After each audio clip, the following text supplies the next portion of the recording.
Today I'm sharing rustic and primitive Halloween DIY projects with a vintage Halloween twist.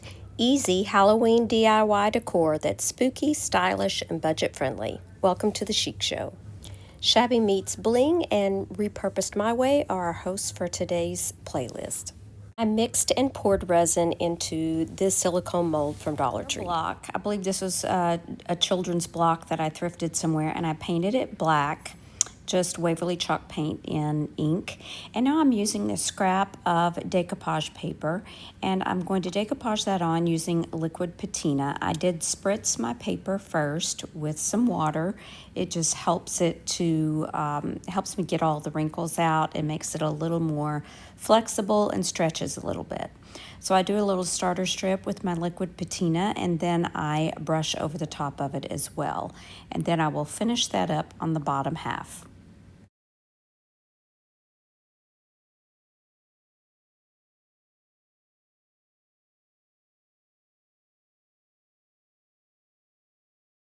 I poured this little bat using resin.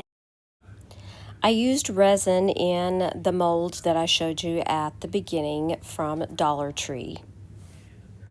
And I then used some of DIY's patina paint and their patina spray, and then it rests overnight. Now I'm using a little bit of gold rub and buff just to bring out the details. Now that my decoupage paper is dry, I'm going to go around the edge and sand off any excess paper and also sand the edges, all sides of the block. Using Titebond Quick and Thick, I'll glue this little bat straight to the front of that wood block with the decoupage paper.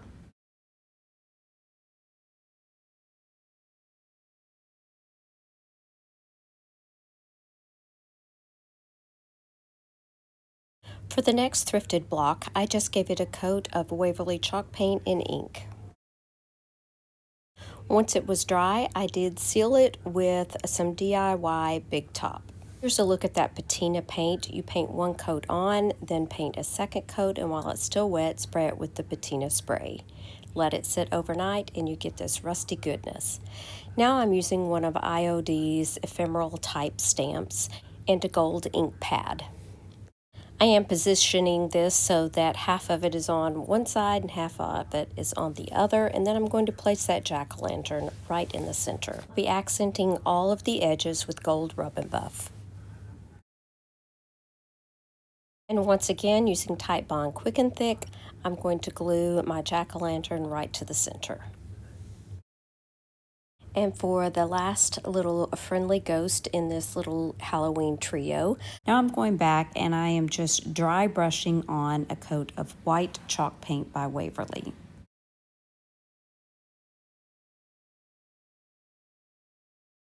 This is a scrap piece of wood that I have, so it's cut into the size of a block, and I had already stained it with a dark stain, but I'm painting over it with Waverly chalk paint in ink. I'm placing my ghost down onto the block so that I can get my placement for the word boo, and I'm using just some very small stamps that I had on hand, and now I'll use Titebond Quick and Thick to glue that ghost to the front of the block. and this completes our rustic little trio.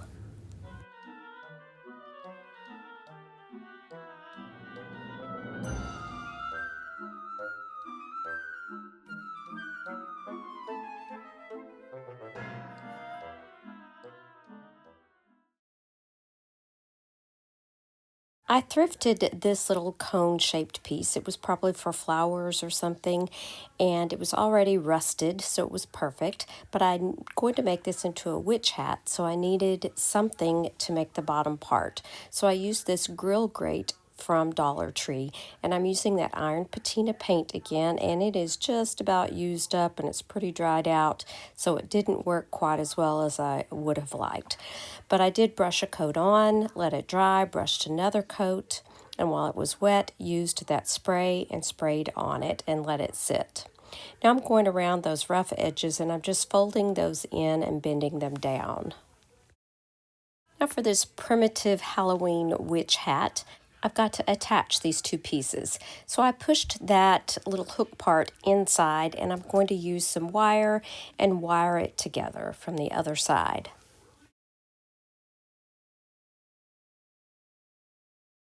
Every witch hat needs to be dressed up a little bit, so I took some black fabric and tore it in strips and just tied a piece around the bottom, kind of scrunched it up, and then I took another piece and tied not a bow, but more like tails to a bow.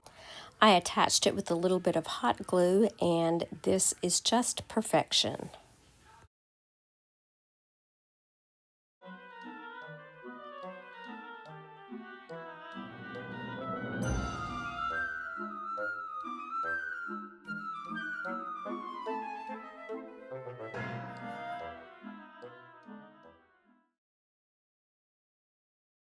Every witch needs a broom, and I found this little children's broom at a little antique store and got it for I think $1.99.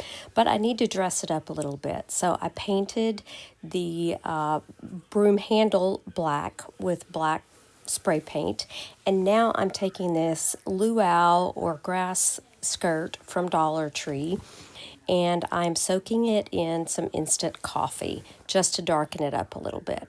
So here's my broom after it's painted. Now I'm just going to be winding this grass skirt around the broom and just tying it in place. I didn't even need to use any hot glue. When I bought this broom, I fully intended to use it as it was, but I thought it just needed a little bit more fullness to it. But you could certainly do this with any kind of dowel rod or one of the toilet plungers from Dollar Tree as well. This is another little wood cutout from Dollar Tree, and I'm just going to give it a coat of Waverly chalk paint in ink. And once that is completely dry, I'm going to be using some stamps, and I'm going to use white ink and stamp on 31.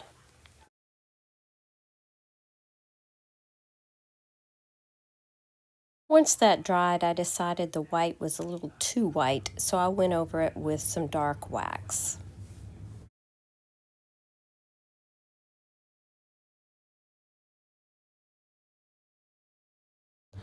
I used some fabric strips and tied a bow onto the handle, and then used jute cord to tie on my little witch hat to the broom.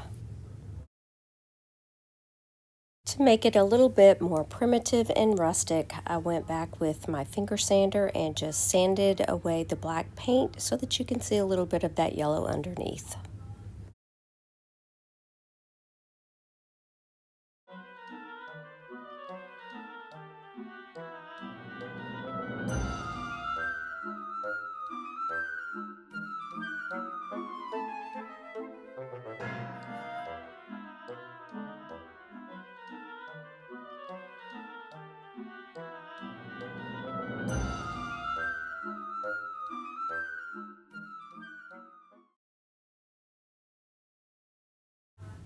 For this project, I'm going to use just some regular printer paper. I'm going to cut them in half, and then some of them I'm going to cut in half again. I don't want them all the same size. Once I have this done, I did take a lighter in my kitchen where I had water, and I burned around the edges. And here you can see what it looks like. Now I'm going to add the paper to some coffee stained water, and even some of those granules I am just brushing over the paper to give it a vintage aged look. Once I have them to the shade I like, I'm going to lay them out on towels and let them dry. And here's a look at them once they are complete. Now I'm going to use some of these stamps and a black ink pad. These stamps are either from Dollar Tree or from Tuesday Morning when they were open, I'm not sure. But I'm just using all of these, and I'm going to stamp them on, and each one will be a little different.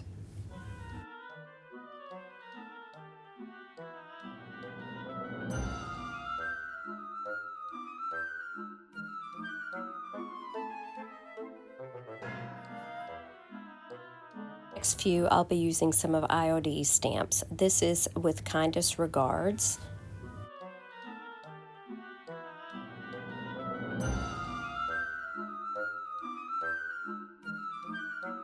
This stamp is called the Waltz, and it was part of the spring release.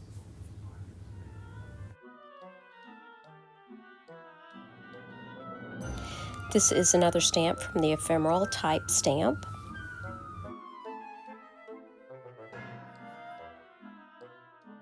Final one is also from the ephemeral type stamp. I love how these give off kind of an apothecary vibe.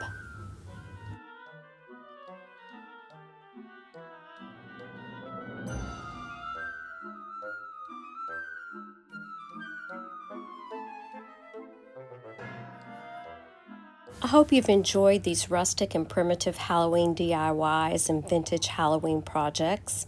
I hope they gave you inspiration for your own Halloween DIY decor. Be sure to like, subscribe, and come back for more creative vintage style holiday ideas. Don't forget to let me know down in the comments which one is your favorite from today's video. Don't forget to check out our host channels and the playlist in the description box below. And if you're looking for another video, I suggest this one right here. Thanks so much for watching. Remember to share the chic. Bye now.